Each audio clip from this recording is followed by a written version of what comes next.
Tapos mayroon din kaming dinala na kite. So shout out kay sinong nagbigay nitong kite na to? I think si Tita Joanna, yung flower girl namin noon nung kasal namin ni Janelle. So ayan, try to fly it quick. Napalipad na ni Ate Sia. Oo nga, turo kita kung paano gamitin. Come on, I'll show you how to use it. Oh, you hold this camera.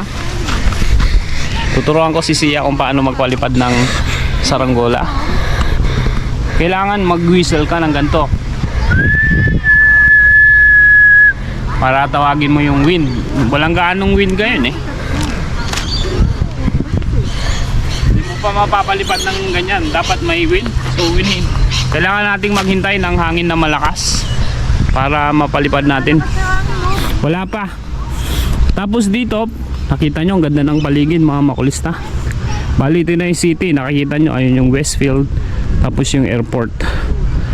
Andun na rin yung airport. Ayun yung aeroplano.